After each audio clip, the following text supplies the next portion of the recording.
داخل این ویدیو قراره بهتون آموزش گرفتن تاپ جدیدی که تو قسمت ایونت وارد بازی شده رو بهتون بدم. اگه شما برین وارد ایونت بشین و برین روی این گزینه و صبر کنین بیاره، وقتی این تاپ بالا بیاره میبینین که با همه تاپ فرق داره. این تاپ هم این شکلیه که شما اگه 100 جم بزنین بهتون 5 جم اول میده که میاد توی این قلک سمت راست که شکل اسبه، و اگه شما یک بار بتل رویال یا سی اس رنک رو استارت کنین بهتون 15 جم، و 3 بار استارت کنین 25 جم، 6 بار استارت کنین 35 جم، 15 و 30 بار استارت کنین به ترتیب 50 و 70 جم میده که جمع اینا همه با هم میشه 200 جم. وقتی به 200 جم رسیدین شما میتونین اینو بردارین، این 200 جم رو از توی این قسمت قلک بردارین. وقتی شما بیاین بیرون اینجا ننوشته زمانش چقدر مونده یا تاریخچه‌ای که برداشتم و اینا. وقتی بیاین بیرون و بیاین تو این بخش آفر میبینین یه آفر جدیدم وارد بازی شده که با این جمع میتونین بگیرین.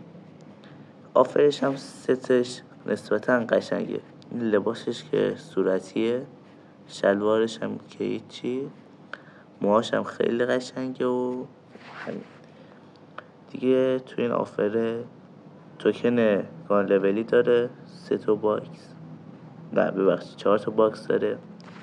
اینجا یک دونه دنسه، بزنیم دانلود چه. اینجا یه ست زنونه قشنگ داره، بالاتنش، شلوارش و اینم تتوش. اینجا یه کاتانای خیلی قشنگ داره که به 400 جم ولی نمیارزه. شما با این 400 جم میتونین این ست زنونه رو بگیرید. خب اینم دستش اگه دانلود شه خیلی خوبه. اینجا 2 تا ماشین میده که به کارتون نمیاد و پایینتر هم که باکس. مثلا شما بخواین این ست رو بخرین، اول این ست رو برمیدارین، بعدش میاین 2 تا باکس گان لولی برمیدارین، با هم در از قیمت هستش 2200 جمه، ولی تو این آفره میتونید شما با 660 جم 2 تا باکس 10 تای گان لولی و این ست اصلی آفر رو بگیرید.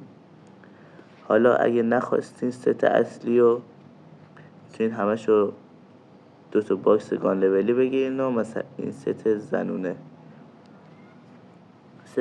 ای که 400 جم بود ما الان اینجا با 300 جم میتونیم بگیریم، ولی بعد این 20 باکس گان لولی هم کنارش بگیریم. قیمت اصلی این 1800 تویه، ولی شما میتونید با 540 تا بگیرید. مرسی که این ویدیو رو تا اینجا تماشا کردین. اگه آموزش‌های دیگه هم خواستین تو کامنت ها بهم بگین تا براتون بذارم. راستی اگه شما جای من بودین این تاپ جدید رو میگرفتین یا نه؟